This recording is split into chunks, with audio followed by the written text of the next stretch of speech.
One's ready. Go!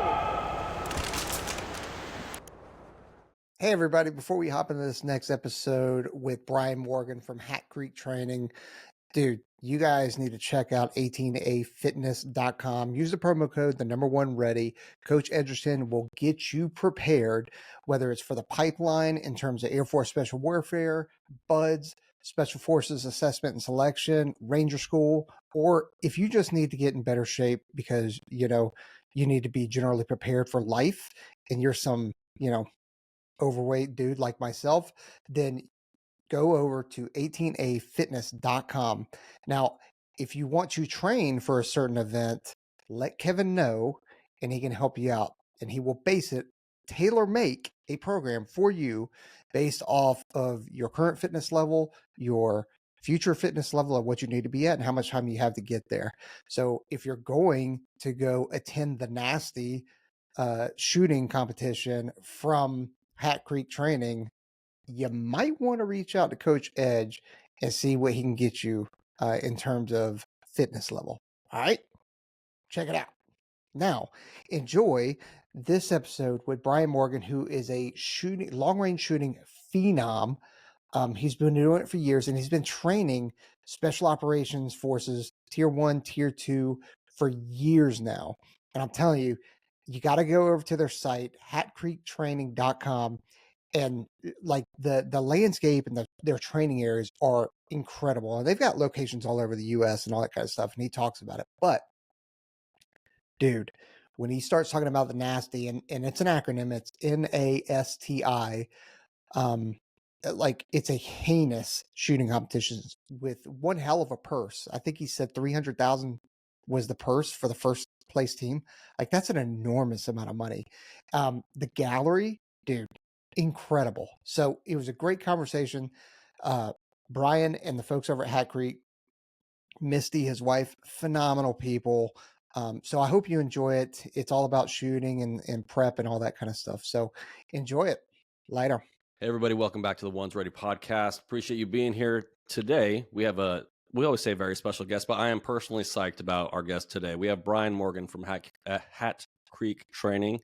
I cannot say that 3 times quickly, and excited to hear all about it. If you don't know about Hat Creek, pay attention because it's one of the premier training facilities sites in the country, in the world, I would say. So, Bryan, man, thank you for coming on the podcast. How you doing this morning? Yeah, doing good, and I appreciate you guys having me on. So, of course. It's always one of those things. Like it was a real struggle to get you on, and like, okay, fine, Bryan, we'll have you on.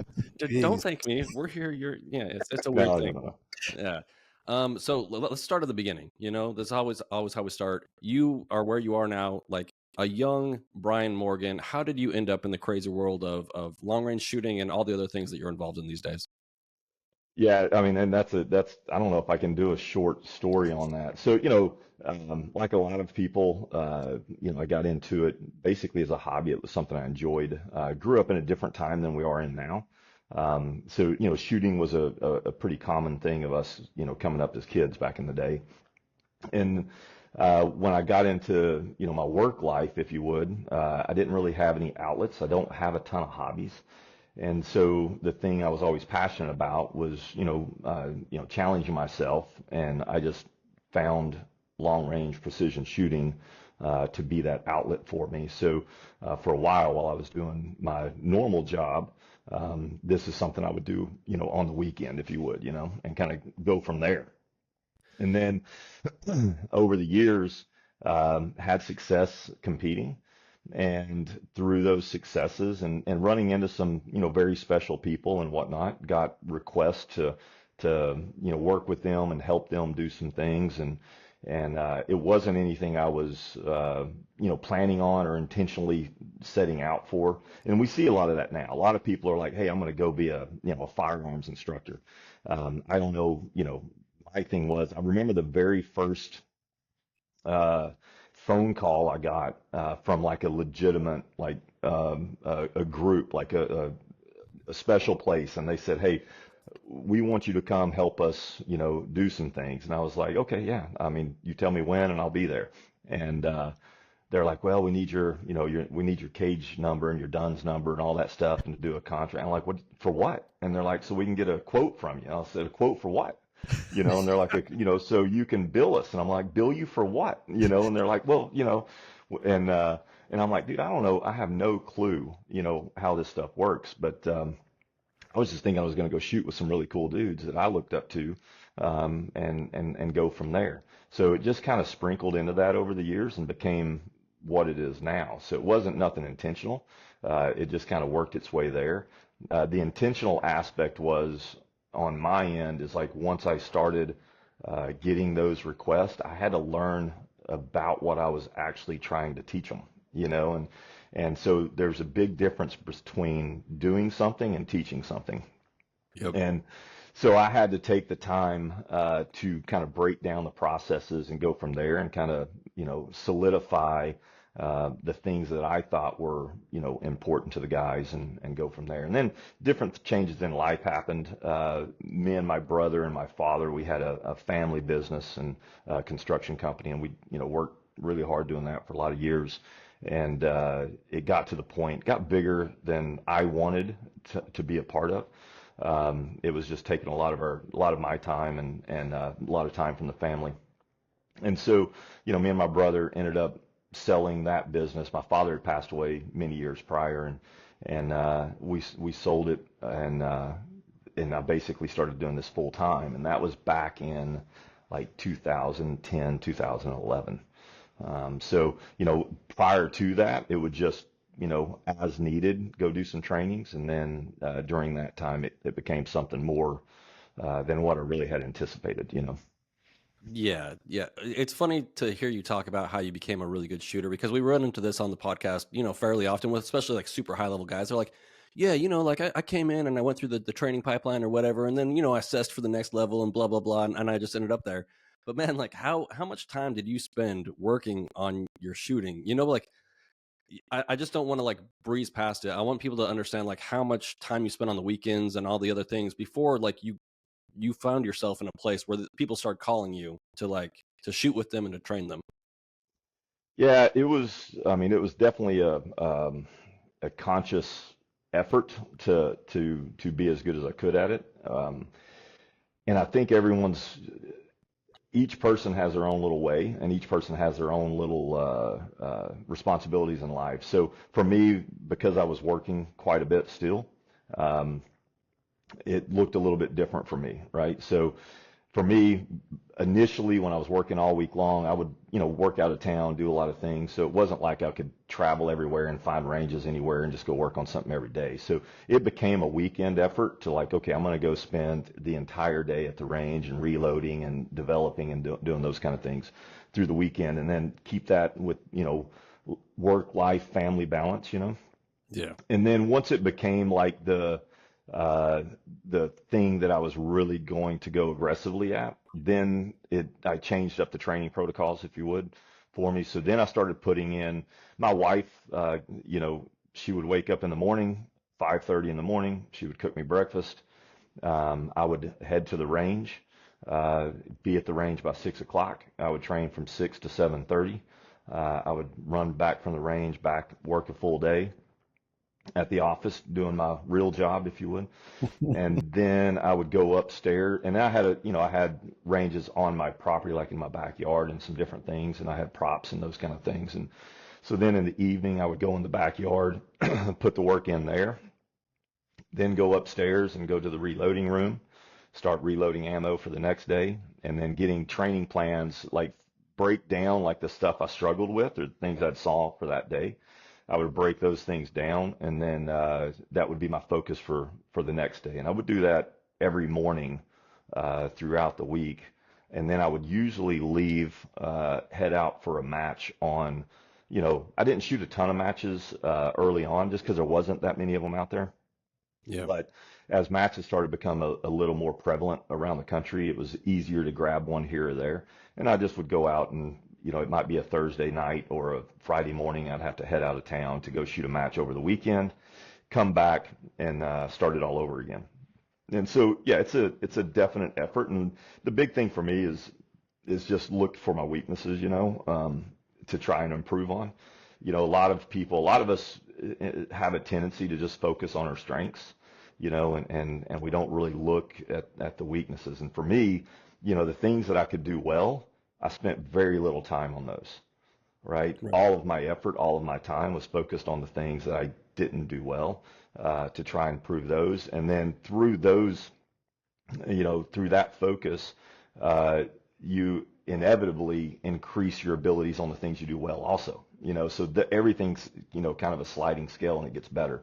And then, my belief early on was just always to really, really focus on just detail-oriented, very, very, very small targets, very good stability, those kind of things. Early on, I wasn't a mechanics guy.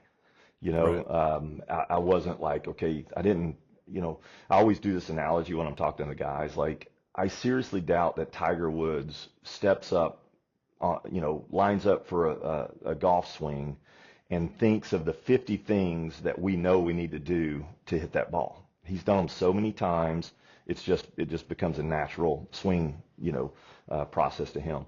And over time, with the rounds that that I trained with, and everyone else that was around me that we trained with, over time, certain things became, just instinctual, if you would. It's not necessarily a conscious thought, but it's still a thought that's happening, but it's not a conscious thought. And so, I just kind of focus on those things and kind of go, towards the things that made me a better shooter. Some guys focus on the things that they are, like I said, they're really good at. And man, I just went towards the areas that I sucked at, and then tried to figure out how I could to compete at a high level and get better at those things.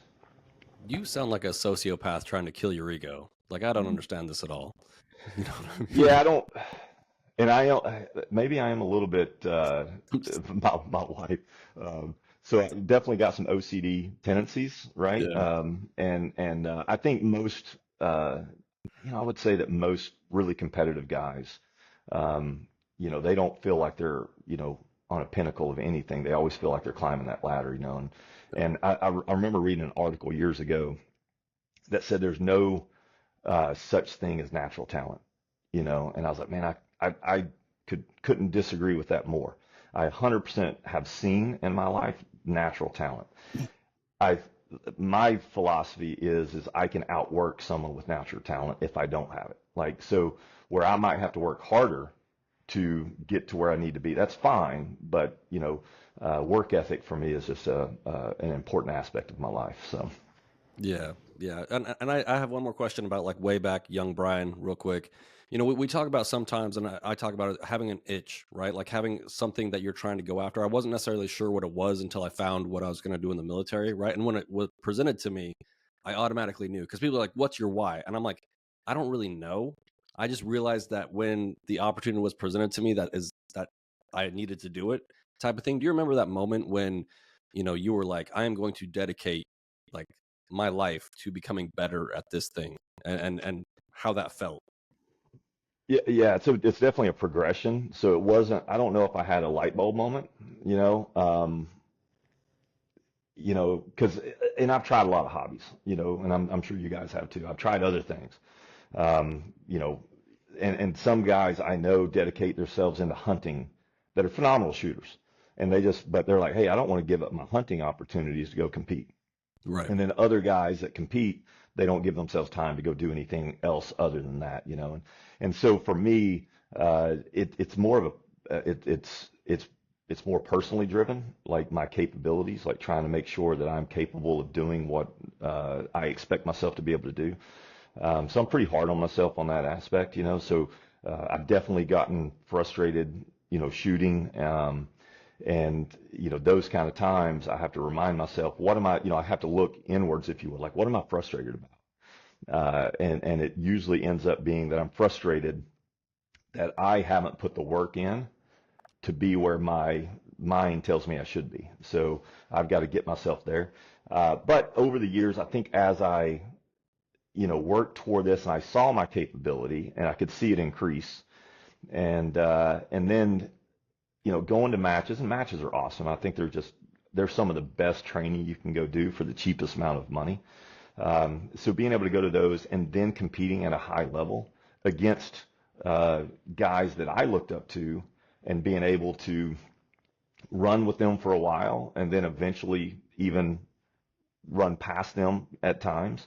And then I was like, okay, this feels, like this is where I need to be at. It gave me joy as far as like the mindset, like the balancing that OCD brain, if you would. It gave me that opportunity to do that. And so I think just the calmness it brought to me. But like I was saying, it's a little bit of a progression, because I remember going through multiple phases of success, if you would. So initially you'd get that short term, like, oh, I did well here, but then you would get the disappointment when you didn't continue that path, right? So you started going backwards a little bit. And so then I would, drive myself to go further and further and keep pushing, but everyone around me was doing the same thing.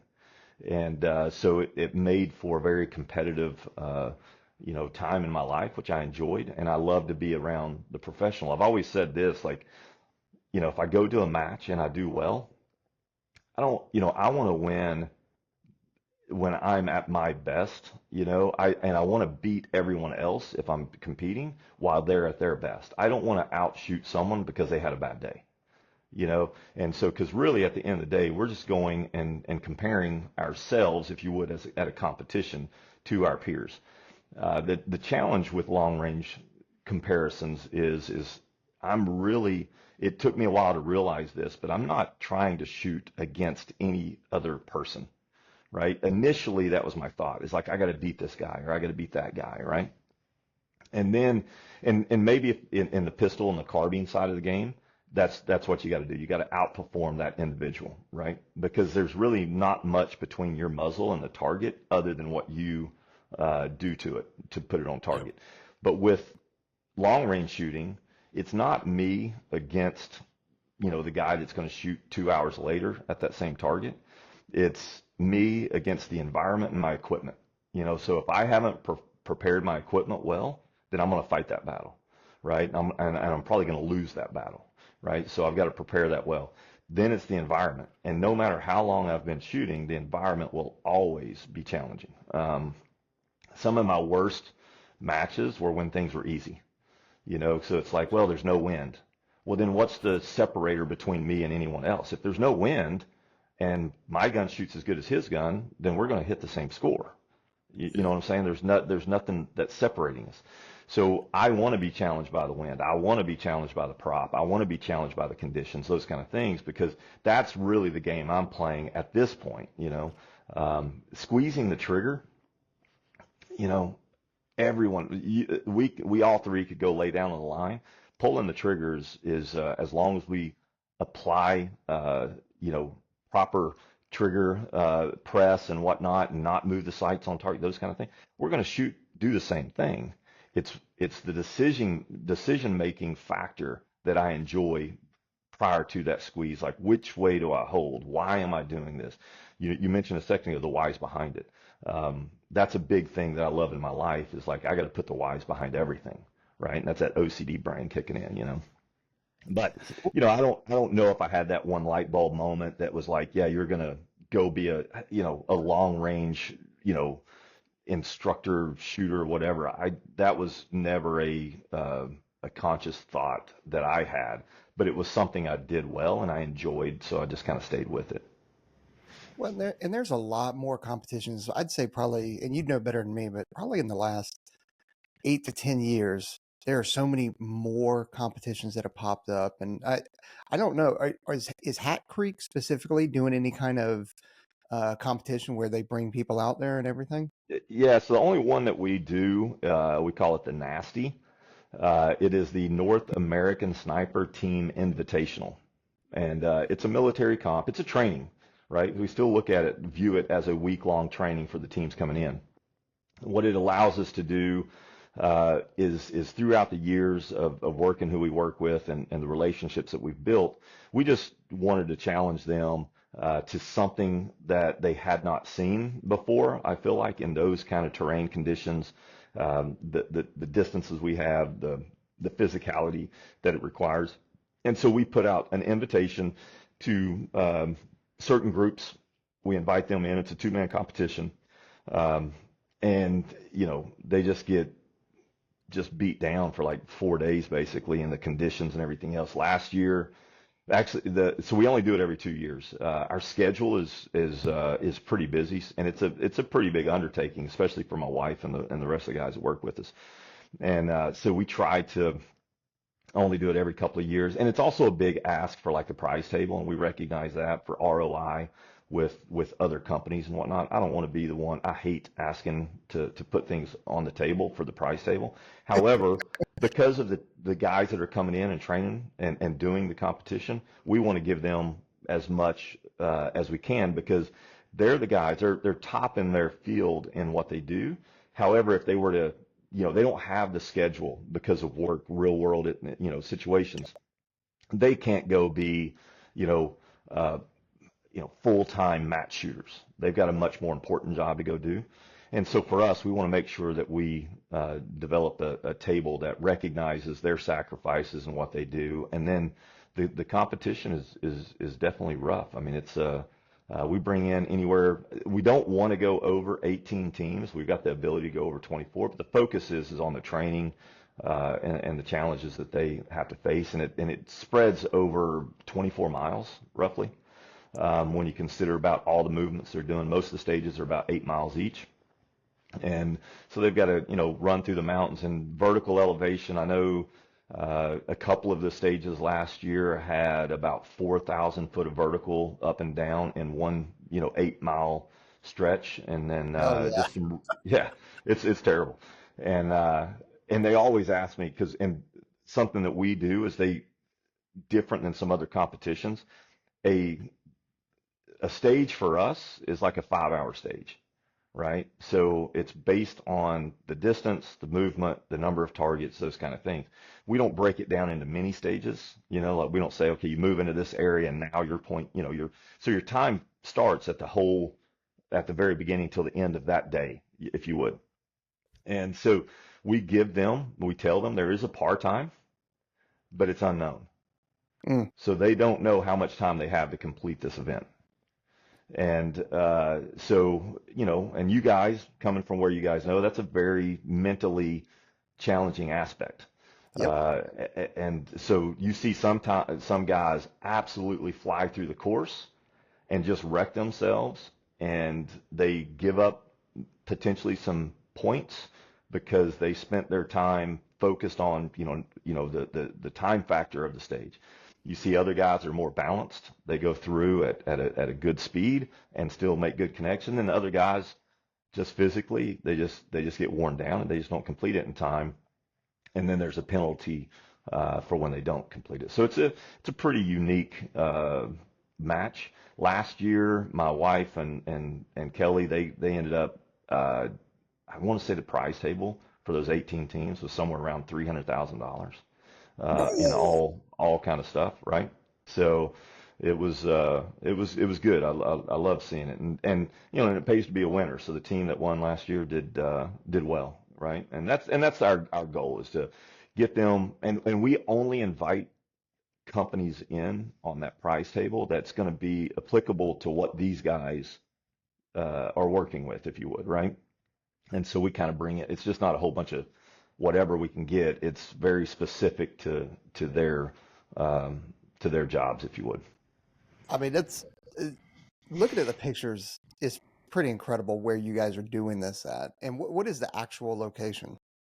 So it's Pollock, Idaho. If you can say this, it's a suburb of Riggins, Idaho, which is a little bit away from McCall, Idaho.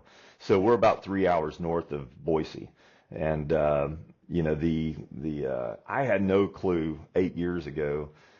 We were actually working in Salt Lake, and we had some time to kill. My wife was with me, and she wanted me to go to Idaho. She had done this this art retreat in McCall, this women's art retreat years before. And she goes, I really want you to see this small little mountain town. And she kept calling it this little Hallmark town, And Yeah. so we had some time to kill. And it was, so we drove up north, 7 hours from Salt Lake, I think is what we're at, And so drove up there, looked at it. Along the way, we found this property for sale. And this is 9 years ago now. And so went and saw it. And then just things started falling in place that we didn't anticipate. And it just made sense for us. And we ended up, our daughter had gotten married and moved off and those kind of things. So me and my wife were kind of empty nesters, if you would. And so, we was like, all right, well, let's buy this land. It was not our intent to be a training facility at all. I knew that I would do some training out there, but my intent was my personal training area is what I was looking for, right? And so we started there, and I remember telling my wife, I said, look, I got to go back. So we ended up buying it, and we flew out, and we show up to this. The only thing on the property was a shell of a shop, right? And so we go in there, and there's nothing in there. There's a wood-burning stove and a bathroom. That's it. And so we just decided to be a little bit adventurous, and I was like, well, let's just live in this thing, and build it out really quickly. And the first 3 days, I think she cried for about 3 days, because that's a big move for us. We're on the East Coast, we go out west.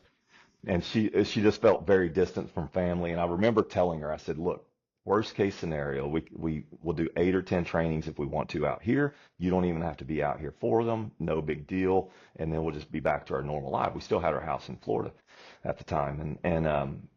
So, we started going through it. 9 weeks, we built that barn out into a house. 9 weeks later, we put on our first training class. I had planned on not doing any courses out there at all the first year at all, maybe just a handful. And anyway, we ended up doing, I think, 10 classes the first year, and then it just kind of snowballed. We don't really advertise a whole lot, but it was the next year, I think I want to say we did like 28, and then and this is just me and my wife. So she's cooking, she's taking care of everything for the guys, and then the first couple of years, as soon as the dudes rolled out Saturday morning, it was me and her would go make up the beds, go do everything we needed to do. I'd go clean the range up, get everything prepped, and then the next team would roll in on Sunday. And so that was our life. And I remember us going through these countdowns of like, all right, 12 more weeks, 11 more weeks. So we'd have like 12 weeks straight of training. And we did that for a couple of years. We were fortunate to bring Katie in, and Katie started helping clean in the house. And but then the third year, I want to say we did like 36 weeks. And then since about the fourth year, we've kind of held ground, because we really can't do anything more in Idaho because we're covered up. So, a typical year for us is 45 weeks of training in Idaho. Now, we do other training elsewhere, but we do 45 weeks in Idaho. And then, but usually now, I'd say 50% of those weeks are multiple teams. And so the guys all come in, and we'll split those teams up. And we might have, we've got, basically the facility has the ability to run 3 trainings consecutively without stepping on each other, right? So we got multiple pavilions, multiple positional areas, and it affords a lot of opportunity to be able to train, and it gives guys that come back and train, it gives us the ability to take them somewhere totally different that they've not seen, so it's good, but that's kind of how it ended up there, and like I said, I did not even know there was mountains in Idaho. I just knew potatoes, right? And so I get there, and we're just across from the deepest canyon in North America, right? So it's just some gnarly, cool terrain, and coming from the East Coast to where everything is covered in trees. I grew up in Knoxville, Tennessee, so it's the Smoky Mountains, and there's trees everywhere. So if you wanted to put a target out somewhere, you had to clear a bunch of trees. Out there's not a lot of timber. So every boulder, every rock, everything on the side of the mountain, I'm going to put a target here, I'm going to put a target there, I'm going to put a target there. And that's just kind of how it went. And then from my own training side, I would go out and look at what would be challenging for me to shoot from. And I'd develop that position out. And then I would shoot just on the side of the mountain in random places. And I was looking for a different result than what my expectation was, right? So if my bullet hit higher than I, had calculated for, I started wondering why, with vertical winds and whatnot. So I'd go put a target over there. So then guys could see that aspect, if that's something that terrain causes there. But I will say, I've shot all over the country, and it's a unique place in the sense that it's never very consistent there. So, a lot of times I can go to a flat range and I can figure that range out. Yeah, this target always hold .3 left, or that target do this, or that target do that. This place, it will just get you. Like there's many a times I'm like, man, I've seen this before. I know exactly what I should be doing right now. I do that, totally opposite of what I thought, and so it's a tricky place to shoot. Yeah. Well, and first off, I think it'd be important or I'd be remiss if we didn't shout out your wife, because man, she sounds like a pretty Yeah. awesome woman. So I don't know her name. I've never met her, and I don't know if Misty. you want Yeah, her. it's Misty. Okay. Yep. Well, Yeah. freaking Yeah. shout out to her. And Yeah. I wouldn't be doing this if it wasn't for her yeah, at this yeah. point, Oh, because for I mean, sure. she's covered down on all this stuff. She has the hard job. We get to go out and do the fun stuff, right? For So sure. It sounds like it. I can't imagine cooking and taking care of all everything. of the boys when they come in, Yep. because yeah. Yeah, and I've We're got some stories about that. We could go on for hours about stories yeah. about that. Oh, I'm sure. I will tell you one really quickly. So when we first got moved in that house, it's only a 2-bedroom, right? So me and Misty live upstairs, and then there's a downstairs bedroom, and it's a big bedroom. It used to be a garage.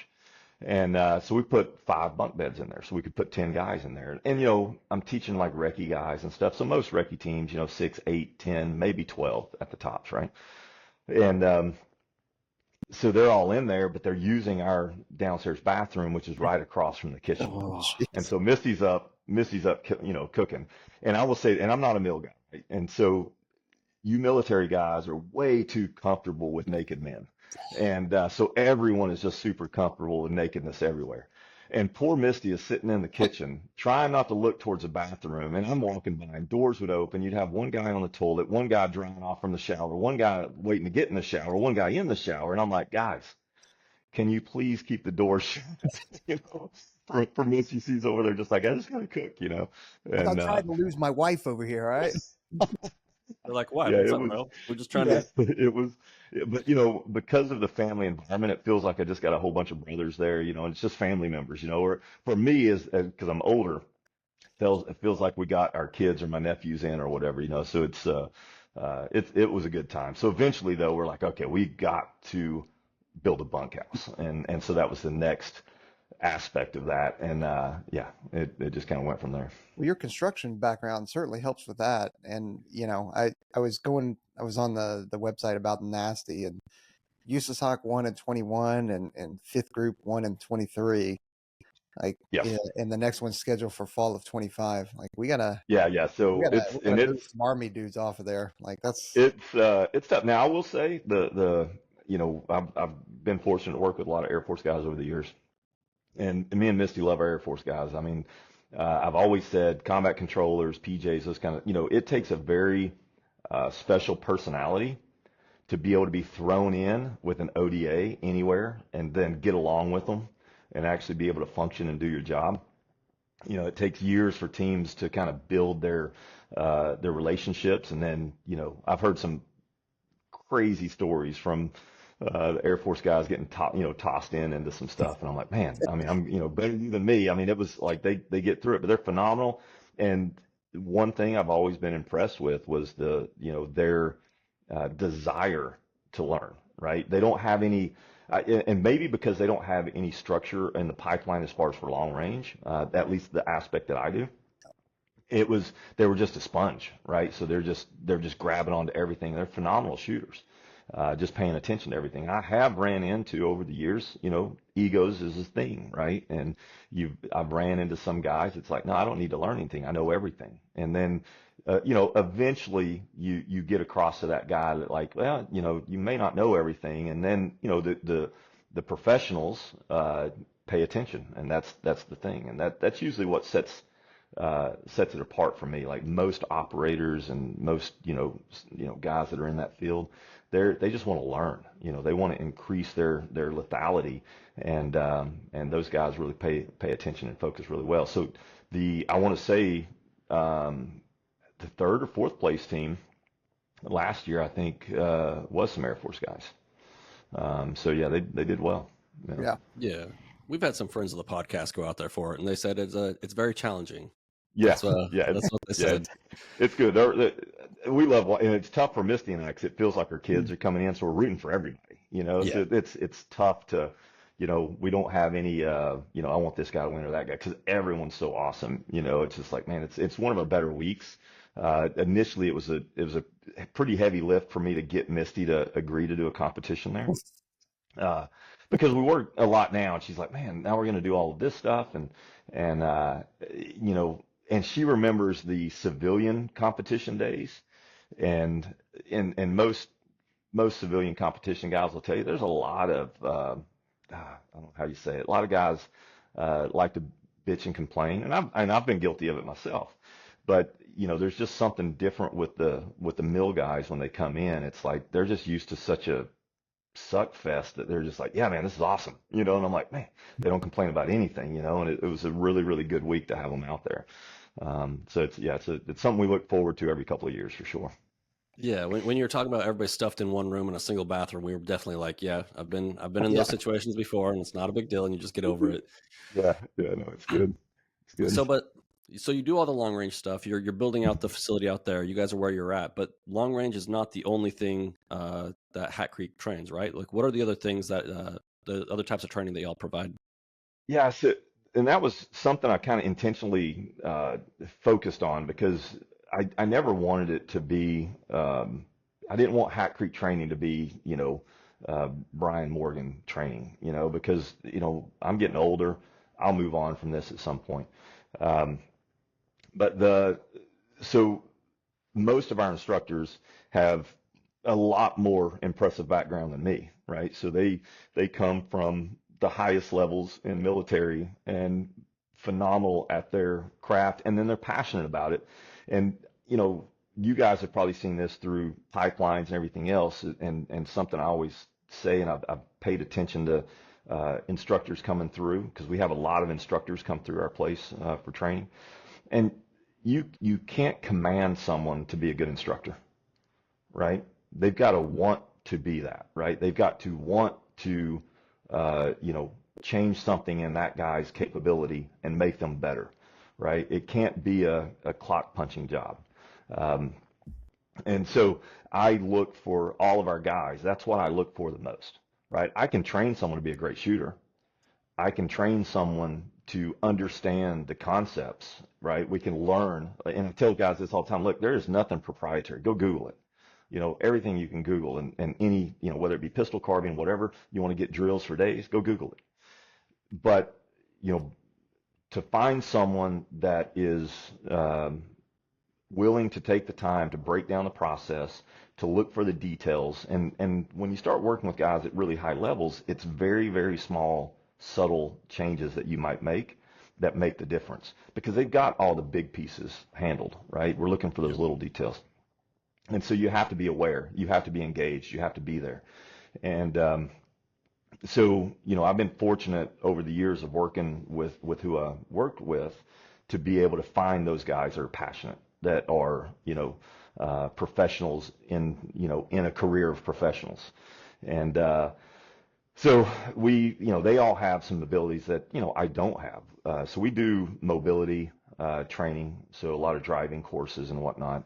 We just finished up a training out in Hawaii, which is all waterborne exercises. We have a training next week in Texas that's got some different aspects to it, right? And it's an Air Force crew on that one too. And so and then I'll be heading back out to Idaho right after that, and then we'll start up there, and we've got some winter warfare exercises in the snow out there. We've done some full FMPs kind of stuff, so we got the medical pieces that get popped into there. And basically, my wife will say, Misty will tell me that I'm more of a facilitator, right? So a lot of guys want to be the guy. Look, I know where I'm not good at, and I can put a tourniquet on you, I might save your life, but I'm not going to do anything else beyond probably that, other than yell for the medic, right? So so I'm going to have the guys that are really good in that field to teach those things, right? The driving guys, I'm a really good driver. I'm my problem with driving is I don't know when to not do something. And so a good mobility instructor knows where those limits are, and they'll get you there. Well, I'm not that guy, right? You pistol carbine, right? I'm a big believer in, if you're going to be a teaching CQB, it's probably good that you've done it for real, right? And so I would rather our guys that run those classes to come from places that are at the highest level of operationally doing it, as opposed to someone that's watched a lot of videos on YouTube and are really good at it. They may be great at it. I'll say this, like, I may be really good at it also, but it has to come from a place of honesty, Yeah. right? In my opinion, when you're training mill guys, it needs to come. I do long range. I don't tell people I do sniper training. I do long range precision rifle. We have instructors that do sniper training, right? That's a different aspect. That's not me. So it's, so we do all of these things that we can, and they get into, we got drone work going on. Like, I can fly a drone. Now, how do I apply it tactically? I'm not a tactics guy, right? So I've got the guys for that, right? And that's the main thing. And we try to stay, we try to keep each guy in their lane, if you would, because if a guy's like, well, I want to teach that class. Well, what's your background with it, Yeah. If you want to go in and help with that class, but we're going to need this guy that's the expert in it to run that, set the POI up, develop that plan. And then, kind of like going back to how I used to teach myself to shoot, I would also do that with training. I look for where my weaknesses are, and I want them to do the same. So if we do a driving course, we do an AAR on ourselves. Like, okay, how could we have made that a better course? What did we not get across that we should have got across? Transfer of knowledge is a big important thing from an instructor base. And you guys have seen it. Some guys may not link with certain instructors, right? Me and another instructor can say the exact same thing verbatim, but for whatever reason, that guy's got a relationship with that other instructor differently than me, and he'll grasp it, or he'll listen a little differently. I recognize that. At the end of the day, it's not about, hey, I want you guys to like me as an instructor. I want you guys to get something from this and learn from this. And I have to put the personal side, put the personal part of it to the side and just focus on transfer of that knowledge and get them where they need to be. There'll be time for the personal aspect of the training. And we do focus on the family environment, so we want guys. That's something Misty and I wanted, and we've been doing for years, even before we were out in Idaho when I was still doing training down in Florida.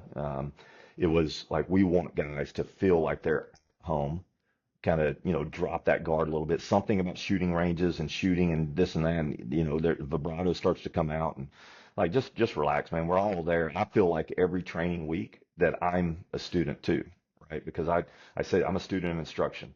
I know when I've had a bad day of instruction, I know that I didn't do as good as I should have, and I recognize that, and I'll go through it at night, and it wears me out. I'll wake up the next morning and I'll apologize to some guys, like, hey guys, I need to show you this. I skipped over this yesterday. I think it's something we need to kind of, hit again, and not, push past. So that's just something all of our guys do. But yeah, the mobility side, anything firearm related. You've got the tactics piece that I have the guys in place that do all of that stuff. You've got the drone utilization, those kind of things. So we try and get into all of that stuff. There is some medical pieces. And you guys understand those medical pieces, and we just let the guys kind of set that up. A lot of the groups that we work with, they will, they know. That's the other thing too. They know their needs more than I do, right? Yeah. So when they come out to us, I'm not there to tell them what they need. So we start with them before they've even gotten out there. It's like, what do you guys want to focus on? Where's some weaknesses in the team? What's some things that you guys really want to utilize this week for, and we adjust our POI based on that to make sure they get their needs based on what they've been dealing with. So, yeah, I mean, a lot of stuff you've been talking about, I totally relate to. We talk about subject matter enthusiasts versus subject matter experts, right? And I think throughout my career, I can see the arc where I thought I was an expert at one point before I realized, if everybody's blowing smoke up your butt, telling you how great you are, it's easy to start to believe that you know more than you know. And it requires that humility on the back end to truly get into this stuff. And with all that training, it's it's easy for people, I think, to see on the internet and to be like, oh, well, like there's not that much to CQB, but it's really hard for everybody to see the nuance when you get really good at something between the long range, the medical, the CQB, how much there is to learn in everything, and the learning is never ending. And I really appreciate the way that you get after that. Yeah, the learning side, that you can learn it, but now you've got to apply it, right? And Yeah. you know, that's the thing is this is all a diminishing skill, every bit of it. Certain things diminish quicker than others, and I tell guys this all the time. Like if they come in and we score all week long, right? So the instructors are shooting against the students. I'm shooting against. We're all shooting against each other, and we count up in the long range portion of this. We count up how many misses you've had. We don't look at how many hits you've had, because at the end of the day, we're supposed to hit the target. So why Yeah. am I scoring that? Like that's, you know, let's look at our mistakes. Let's focus on our mistakes, the misses. And not every miss is a mistake, and we go through that also. But we scored up, and then at the end of the week, if if I've done if I had a better hit percentage than the other guys, I want to make sure that they understand, like, this is my only job, right? You guys have, 10 plates spinning at all times. And I've been at matches to where, the sniper team that are phenomenal operationally don't do well at that competition. And you'll hear that, that dude that is there's, man, I outshot those snipers over there. I'm like, well, they've got a lot more going on than he's got to go on, right? So the I try to make it as easy as possible because I recognize that they've got all these plates spinning. I don't want to make things complicated for the sake of boosting my ego that I know something.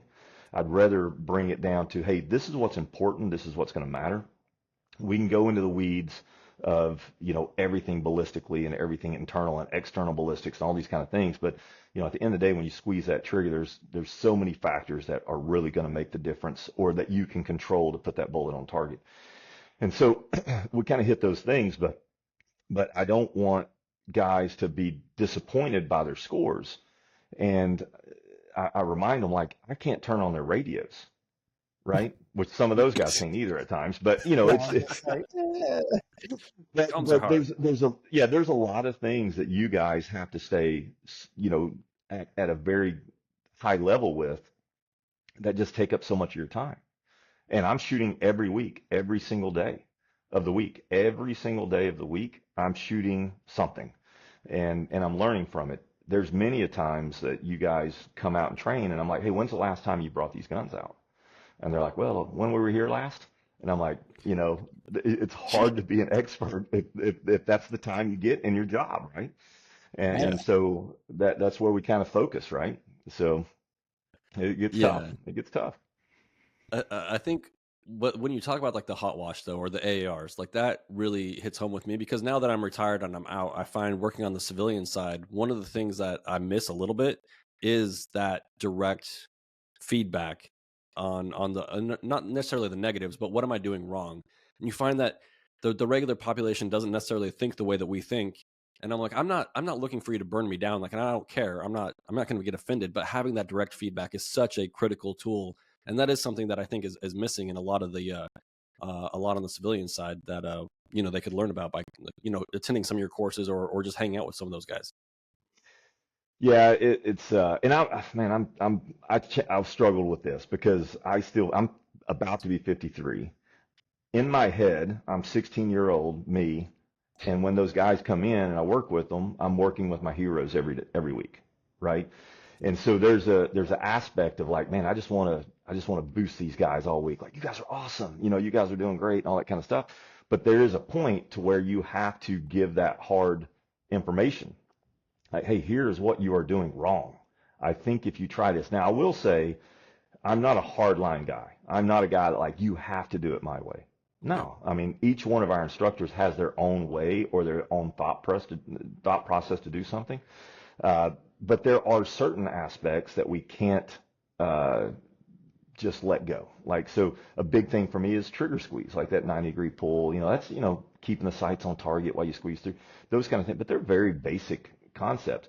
But as far as like body position, one thing I had to learn a long time ago was like, young guys they look physically, freakishly awesome, right? But they're broken, right? Their necks are fused or their necks are damaged or they got, they've been blown up, they've been shot, they've done this, they've got that, and they're dealing with these things. So for me to say you have to shoot the way I lay down or the way I build a position is not fair because their neck may not be able to do what my neck can still do. Another thing I talk about is like, Jerry Rice was one of the greatest receivers in the NFL. One of the reasons why his career was so long is because he still had mobility in his neck. He was still able to do those, down routes to where he could still turn the head back and catch the ball. He didn't have to go to only crossing routes because his neck doesn't turn that far anymore. So it took me a little bit to realize you guys have been wearing nods for 20 years, right? So everyone's got a stiffer neck than I do. So guys would come in like, man, I can't do that position you're in. I'm like, don't do the position I'm in. Find the position that works for you, and then let's analyze it and see where the weaknesses are with your position, right? Rather than me saying, hey, you have to get in my position to be strong. No, not necessarily. So you just have to kind of work your own way through. And I'm sure you guys, through your selection processes, did each one of you guys get through that with the same mindset? No, you had your own way to drive yourself through it. And that's basically what you got to find in any aspect of life, of what works for you. Oh, for sure. Because I mean, if you're trying to purposely, like using your neck example, if you're trying to purposely wedge yourself into some kind of position and you've never done it and your body just doesn't move that way, I mean, No, you're going to be fighting it. And that's what I've, excuse me, I've always appreciated about, spent 25 years doing the job. Like, so I've been to a whole bunch of different courses, and some courses you go to, and it is, you will do it this way, you should do it this way, and that kind of stuff. And then others, like you're talking about, is more of like, hey, listen, we all come from different backgrounds. We have different, there may be a reason we're high carrying, there may be a reason we're low carrying. There's not a right or wrong. It's kind of like the argument that people have about their everyday carry, or whether you have one in the chamber or whether you don't. And you're like, dude, why is this even an argument? Because everybody's got different backgrounds, different capabilities. Like for me, I don't have one in the chamber because I also don't use a holster when I'm using it. Like I have it with a clip and it's stuck in my pants. So like, I'm not trying to shoot myself. If I had a round chamber, I would definitely shoot Jared, myself. You are the worst. Right. But people have said that because Mike Ritland asked me the same thing, and I said that, and of course the comments, oh my God, I can't believe this. But oh, forgive me. But it's like, dude, I know how fast I can manipulate a pistol, and I'm gonna be just fine, right? Yep. So I appreciate about that is just going at it and going like, all right, what's your background? What's your capability? Oh, your body just doesn't move that way. Okay, well, let's figure out a different way to do it that does work for you and makes you effective.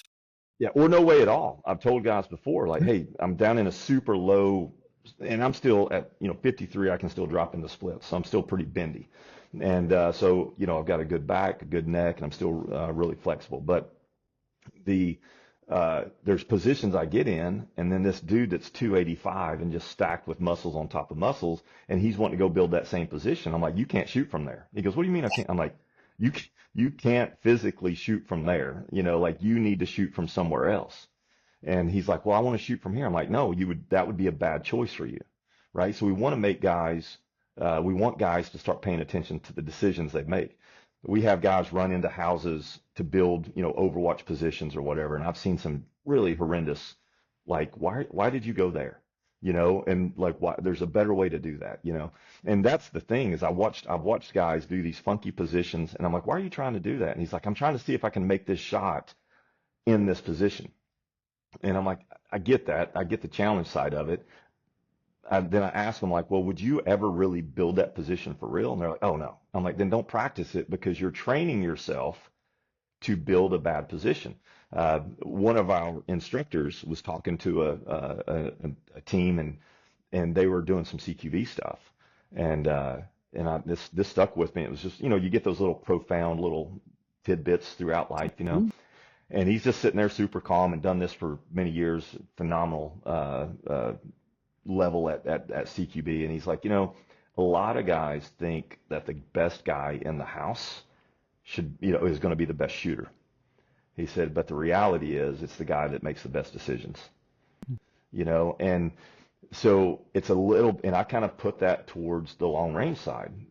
I'm not looking for the most perfect trigger squeeze, because even a bad trigger squeeze might be, 0.1 of a pull, maybe really, really bad trigger squeeze of 0.2, right?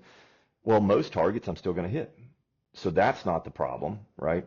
I'm looking for the wind call, or, am I stable? Am I making a shot while my reticle is moving on target? Now I don't even know where I'm breaking that shot at very well, right? So now I am just kind of throwing it into the wind and hoping, that something happens, rather than accounting for where that I broke that shot, knowing exactly what I need to do next. I see a lot of guys just like they get frustrated, they get in a bad position, and they just zip around. They're just like, man, I got tired. I wasn't, and I'm not a patient guy at all, right? I'll send around super quick. However, I try to make sure I don't break that shot until it's right. So if it's not there, I don't send it, right? Unless there's a better position to move on to, and then I just move on to the better position. Like, hey, this isn't going to get any better, so I need to make a change, right? I don't fight through a terrible position. I'd rather take the time to move on, because what I've noticed in my career, at least, is the longer I fight in that terrible position, I would have saved more time by simply changing that position, right, and getting into a better position. So I try to get guys just to think that way, like, is that what you're going to, they'll build a position. Some of my instructors, because they come from the military background, they're a little more mouthy with the guys because it's peer on peer. Whereas, I'm like grandpa, and I'm going to be kind of give some, love here and there. But they're like, man, is that what you're going with? Okay, they'll say stuff like that, and the guy's like, should I not go with it? Well, I mean, you do you, man, but and another thing we try to do is, I know how I got where I am is through making a lot of mistakes, and we have a little bit of a philosophy with all of our guys to, like, hey, let them fail. Failure's a great teacher, right? Let them get in that terrible position, see how bad it was, let them sit there and drop some points or miss some shots. Then we step in and we fix them, and then we let them shoot, and then they can see the difference between good and bad. But if I fix them before they felt the bad, they don't know what the good is, right? They just think, okay, so that's a little bit of our philosophy too. So Yeah, absolutely. And well, speaking of your philosophy, like, where can we find you? Like, if somebody wanted to ping you guys for a training event or something like that, like, where do they go and what can they expect? yeah, so we got a website, so you can go to hatcreektraining.com, and we don't do much online. We don't do much advertising. We've got the Instagram page. The actual name of my company for the military side is JBM Training, right? And I kept that separate from the advertisement side, if you would, just from, I think it's just better that way. But yeah, you can go to, and my wife takes all the emails, or John takes all the emails, and you can go to our website and just email and get a request for that, or you can send us a message on Instagram or Facebook or whatever. But we're not online that much. We don't use, like I said, I'm not great at marketing. We're always out in the field, and we're in Idaho.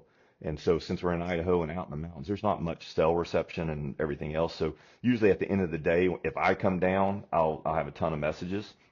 Yeah, So Misty and John handle, 99% of that, because if not, it'll just get lost in it. But and that way a team can call us up, get a quote, book it out if they want to.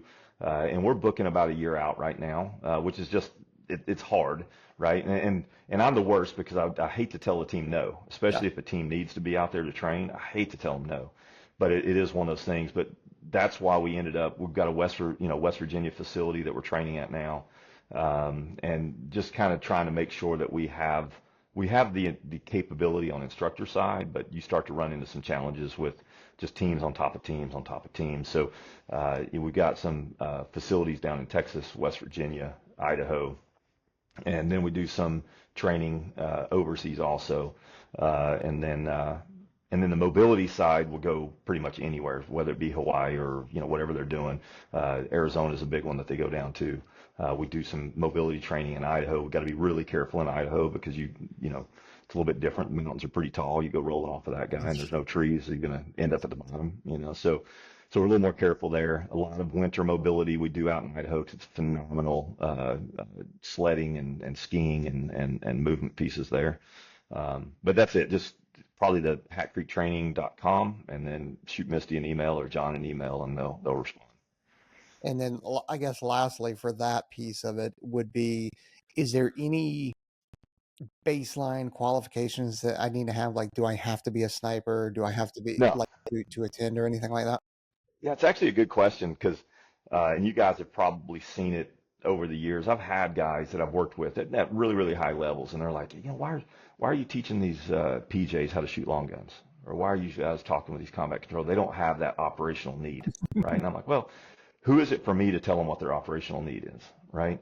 At the end of the day, I want the best team on the field at all times, right? And so, and I also think that whether it be long range, pistol, carbine, all of that makes you a better warfighter, period, right? So to me, like we will train everybody now, and we do, you know, for certain teams that may not have the systems, we have those systems in place. So they can come out without weapon systems, and it's all, you know, whether it be the Mark 22s or Mark 20s or the SR 25s, whatever it might be, we have those systems there, and they'll run those systems. The foreign teams that come in that we work with, a lot of times it's easier for them to come in without their systems because just traveling with them, and they'll run that, but they'll run what they operate with, so it'll be set up similar to them, but. You know, so I don't have that, you know, that you got to be a level 1 or a level 2 or any of those things. And plus, I mean, you know, who am I, right? You know, I'm a civilian that, you know, self-taught for the most part, other than some, you know, learning from, you know, who I looked up to over the years, and going all the way back. A lot of things I learned when I was younger was wrong, right? And we've learned that over the years and gotten better. And so no, we don't require anybody to have any kind of that level of requirement. It really comes down to, you know, funding for certain units is challenging, especially if they don't have the long gun requirement because they've got to sell that to a commander or whatever.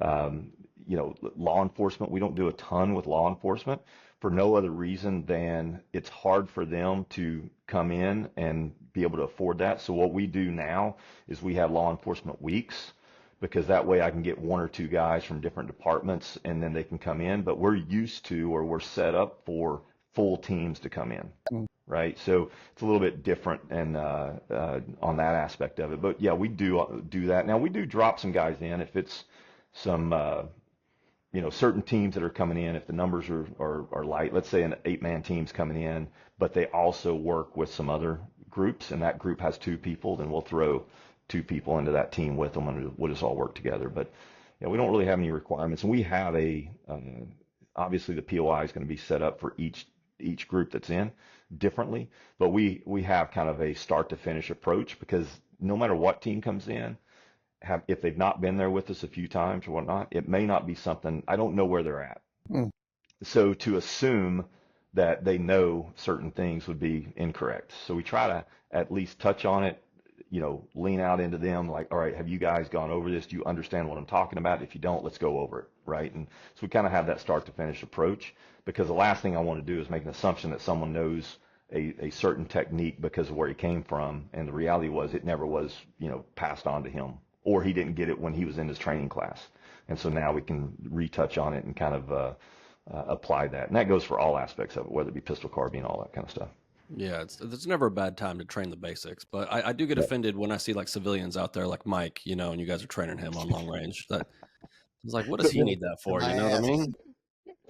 We don't do a ton of, we just don't have the opportunity. So when you see like a civilian class come out, it does fill up pretty quickly, because we don't do a lot of them. I don't think this business model would work if it was just civilians, you know, because you know, it's expensive, and we recognize that, right?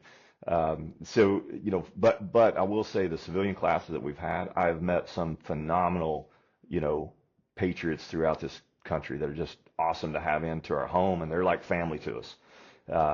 And there's good relationships that have been built with some of the mill guys, and some of the civilians. Like they'll come in and do just great relationships. And we don't bring civilians in typically while we have a mill team in, unless they're like industry persons that can add to their training, if you would. But we'll have a civilian class. My guys will come in, which are all former mill guys. They'll meet those guys, and then they'll link those civilians up that are maybe in a business aspect. We have guys that now have jobs with guys they've met through our civilian classes and stuff like that, which is awesome. So we don't do a ton of civilian. It's usually due to a cancellation. So you guys understand how training trips work, and they're usually, you guys, when you plan trips for teams, are 6 months to a year out, and then there's SF-182s and this, that, and all these kind of different requirements and forms and contracts. And then if a team real world events come up and they have to cancel a month out, it's not like I can find another mill team in a month to fill that spot, because the process takes too long. That's usually when we'll throw out a civilian course, and because I've already got instructors coming in, we've already planned for that, and we don't have any kind of one thing we don't do on the military side. Like the last thing I want to do is take a penny away from a team that needs training funds. So if a team cancels the day before the training class, there's no recourse that we do on that, right? So we're just out. I get a week off, if anything, right? So we don't have any kind of recourse to go and draw that fund. I'd rather them use it towards whatever they need to, rather than have to pay for something that they didn't get, if that makes sense. Yeah, things get tricky. Bryan, can't thank you enough for coming on. But what we always do is we wrap up is, our audience is 15 to 35-year-olds looking into the Air Force Special Warfare community and the general, military soft and non-soft side of the house. Being a guy that came from where you came from and made it to where you're at and working with all the people that you work with, we're always going to ask for advice. So for the folks out there that are looking into doing something difficult, up to impossible, that are watching the podcast, what advice would you give them as they're starting out their journey to get to where they're going? Yeah, and I get that question a lot from some young guys that hit me up and like, hey, you work with a lot of different groups, what do you see? And at the end of the day, my thing is like, be a professional at whatever you are, right? So I tell these young guys, like, look, if you want to go in these career fields, then take it seriously and be a professional at it. Like, don't have an attitude of cruising through anything or going towards the easy way. Your all's pipeline, the CCT and PJ pipeline and SR and all that stuff, is a ridiculously hard pipeline. And I know that when we get guys in from the Air Force, that there's a commitment already there, right? Because there's a lot of guys, by the time your first contract's up with the Air Force, you're just getting through the pipeline, and because it's a long process, right?